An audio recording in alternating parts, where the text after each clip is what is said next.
Why do bad things happen to good people? And why do good things happen to bad people? හොඳ මිනිස්සුන්ට නරක දේ සිදු වෙන්නේ ඇයි? නරක මිනිස්සුන්ට හොඳ දේ සිදු වෙන්නේ ඇයි? අපි නිතරම අහනවා මම හොඳට වැඩ කළා. ඇයි මට මෙච්චර අසාර්ථකත්වයක්? ඔහු නරක දේවල් කළා. ඇයි ඔහුට මෙච්චර සාර්ථකත්වයක්? අපි බොහෝ විට නිගමනය කරන්නේ ලෝකයේ අසාධාරණයි කියා. නැත්නම් කර්මය කියන්නේ මිත්‍යාවක් කියා. ඒත් බුදුන් වහන්සේ මේ ප්‍රශ්නයට දෙන පිළිතුර අපූර්වයි. උන්වහන්සේ කියන්නේ කර්මයේ මිත්‍යාවාදයක් නෙවෙයි, එය විභවතාවාදයක්. අද අපි මාතෘකාව කර්මය අපේ අතීතය, වර්තමානය සහ අනාගතය අතර සංකීර්ණ නම් අලංකාර සම්බන්ධතාව. හෙට දවස උදහමින් විද්‍යාව දකින මානයේ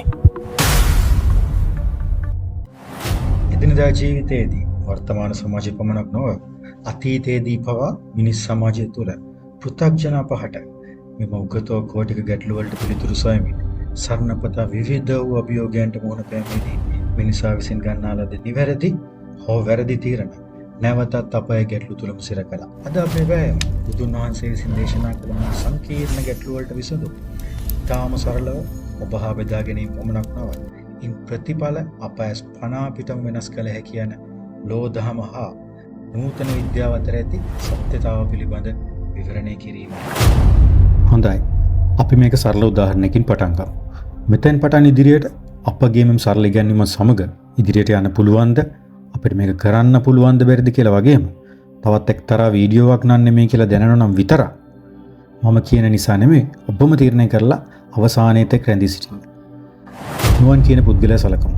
අපි ඔබ හැමෝම දන්නවා වගේ නුවන් උපදින්නෙත් පෙර ආත්ම භවයන් වල රැස් කළ කුසල් හා අකුසල් ඇතිවයි. ඊටාම අවධානයෙන් ඉදිරි කොටසට සමන් දෙන්න. හිතන්න නුවන් උපදින විට කලින් මම කිව්වා වගේ කුසල් 100ක් හා අකුසල් 1000ක් ඇතිව ඉපදුන පුද්ගලයෙක්. නුවන් තමාගේ මෙම භවය ගෙවන විට දිනෙන් දින තවත් කුසල් හා අකුසල් එකතු කරගන්නවා සේම පෙර කළ කුසල් ගෙවමින් කාලය ගත කරනවා. මීළඟට අවධානය යොමු කරන්න ඕන සංසිද්ධිය තමයි නුවන් මෙතෙන් පටන් දිගින් දිගටම අකුසල් කිරීමටම පෙළඹෙනවා. මෙතනදී නුවන්ගේ මෙම ක්‍රියාකලාපය නිසා ඔබට දකින්න පුළුවන් ඔහුගේ කුසල් අකුසල් වල පළදීමේ ප්‍රමුඛතාව පෙළ ගැස්ම. හෙවත් ඊළඟට ඔහුට වෙන්න තියෙන්නේ කුසලයක්ද නැත්නම් අකුසලයක්ද කියන එක වෙනස් වෙන බව. හරි. ඔබට පේනවා නුවන්ගේ කුසල් වල ප්‍රමාණය වැඩිවත්ම ඔහුට ඊටාම ආසන්නයේ භුක්ති විඳීමට තිබූ කුසල් පසු කරමින් අකුසල් දිනෙන් දින පෙළ ගැසෙන බව. මෙහිදී අප මෙම වීඩියෝ ආරම්භයේදී කීවා උගතෝ කෝටික ගැටලු ඔහුටත් පැන නගින්න පටන් ගන්නවා. හිතන්න නුවන් මේ වෙලාවේ මේ දේවල් වලට විසඳුමක් විදිහට අකුසල් වලින් නැත් කුසල් වලටම සිත යොමු කරමින් තම දිවිය වෙනස් කරගන්නවා කියලා. ඔබට පේනවා නුවන්ගේ කුසල් අකුසල් වල පළදීමේ පෙළගැස්ම දිනෙන් දින වෙනස් වන බව. ඔහුගේ කුසල් පළදීමේ ප්‍රමුඛතාවය අකුසල් පළදීමේ ප්‍රමුඛතාවය පසු කරමින් ඉදිරියට පැමිණ ඇති බවත් තව තවත් ඔහු කුසල් වලම නිරත වීම නිසා පළදීමට තිබූ අකුසල් පළදීමට ඇති අවස්ථා අවහිර හෝ ප්‍රමාද කරමින් කුසල්ම පළදෙනවා. මෙහෙම ජීවත් වෙනකොට කුසල් පළදීමට තිබුණත් ඒ සිදුවීමේ ප්‍රමුඛතාවය පසුපස ඇති මොහොතක නුවන් හදිසියෙම රෝගාතුරව මිය යනවා. මෙතනදී නුවන්ගේ අවසාන චුතිසිතට අදාළ කුසල් සිතවිල්ලක් ඇතිවීමේ අවස්ථාව හා අකුසල් සිතවිල්ලක් ඇතිවීමේ අවස්ථා දෙකම ගැන අවධානය යොමු කරන්න. මම හිතනවා මේ සරල උදාහරණයත් එක්ක අපිට ඊටාම පැහැදිලිව පහත නිගමන වලට එළඹිය හැකි බව.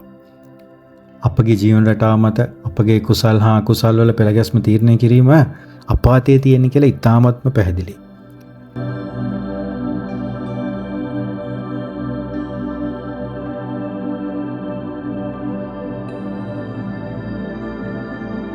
මේ වීඩියෝවෙන් මෙම උදාහරණයට අදාළව බුදුන් වහන්සේගේ මේ ගැඹුරු දහම ඉතාම සරල කොට ඇති තැන් වගේම ගියනවන අපට ඉතාම සරල උදාහරණ සහිතව දේශනා කළ සූත්‍ර පිටකයේන කර්මය පිළිබඳ විග්‍රහ වන සූත්‍ර 3ක් ඇසුරින් පෙළගස්වා තියෙනවා. ඔබ මම අපි හැමෝම මේ දේවල් වෙන වෙනම අහලා තියෙනවා ඇති. ඒ තුන් වහන්සේගේ මෙම කර්මය පිළිබඳ ඉගැන්වීම එකට ගත්තාම මේකේ තියෙන සුන්දර බව වගේම මේක අපිට මේ මොහොතේ ඉඳලම කරන්න පුළුවන් කියලා ඔප්පු වෙනවා. අදට මම සරල ඉගැන්වීමත් සමග එකතු වෙන්න කියලත් මීට බලපාන බාහිර සාධක හේවත් variables අභිධර්ම පිටකයත් එක්ක කියලා දෙන්න පොරොන්දු වෙනවා. එහෙනම් අපි මේ ලස්සන සුන්දර ලෝක දර්ශනය බලන්න යමු. බුදු ඇසින් වගේම නූතන විද්‍යාවේ තාක්ෂණික අසින් රැඳී සිටින්න අපගේ ඊළඟ වීඩියෝ සමග තෙරුවන් සරණයි.